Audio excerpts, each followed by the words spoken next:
before we begin, I'd like to be clear that this is merely a character comparison.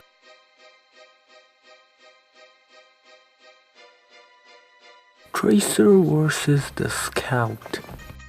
If you're interested in hit and run type tactics in Team Fortress 2, Scout is the guy for you. This guy carries a shotgun, and for more precise shooting he's got a handgun.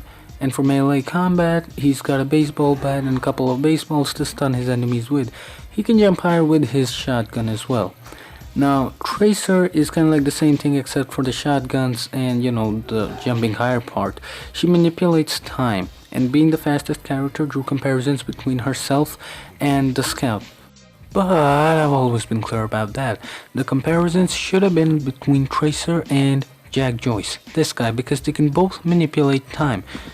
But just in case these two were to meet, I'd say that it's all a game of luck, because the toughness of Scout, which was proved by him surviving an onslaught of 2 rockets, was not as clear as it seems, because if those rockets hit him directly, he would have collapsed rather than flying off. So that was not a direct hit. And Tracer also survived a bomb blowing in close vicinity.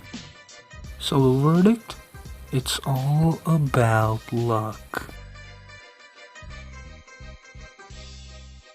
Mercy versus the Medic. The Medic is a support type character who will be found healing injured teammates on the front line. He may not have anything to defend himself with, but he'll be out there defending his teammates. This shows that he has a lot of dependency on his teammates, and if you get close enough, he is good as dead. Mercy, on the other hand, she is a support type character, and yes, she heals her teammates, and yes, she is quite easy to kill, but she does have a sidearm to defend herself with, which just might make a difference, especially with a guy like the Medic. So in a one-on-one deathmatch, it's Edge Mercy. The Soldier versus Soldier 76. Now, Soldier 76 is the kind of guy that you'd find in Battlefield or Call of Duty. He's got an assault rifle, and alternate fire is Helix rockets, which is basically a replacement for a grenade launcher with an RPG.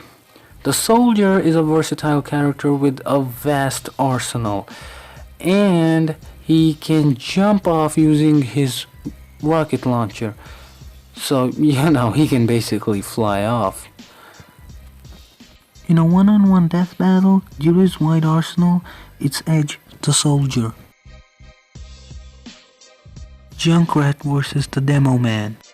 Junkrat is the demolitions expert of Overwatch, and besides his grenade launcher, he has also gotten a steel trap with which he can lure enemies or keep them at bay.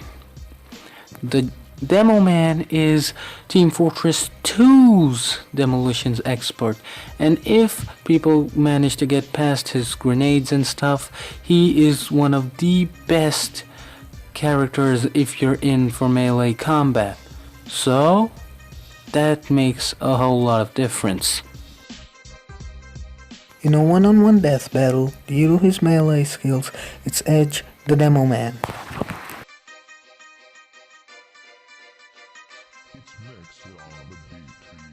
Widowmaker versus the Sniper. In Overwatch, Widowmaker is the elite sniper. She can look through walls using her recon visor, which provides her a big edge, and in case people try to sneak up from behind, she does have poison mines, so she doesn't have to look behind her back. The Sniper, he is Team Fortress 2's elite sniper. He prefers to take his enemies out at a distance, and in case they get close, he has gotten a machete to take care of the threats that come in from behind. But that does not compare with a recon visor with which you can look through walls. So I got a feeling that this is how it's gonna go down if the two of them meet. I think his mate saw me. Yes, he did. Due to him lagging technologically, it's Edge Widowmaker.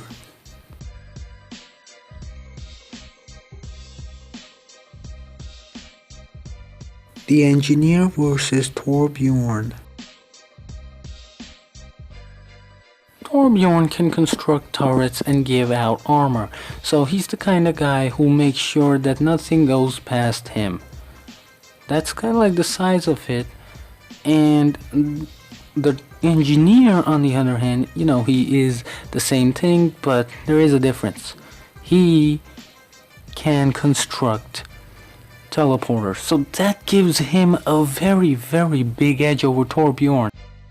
Due to his ability to construct teleporters, it's Edge the Engineer.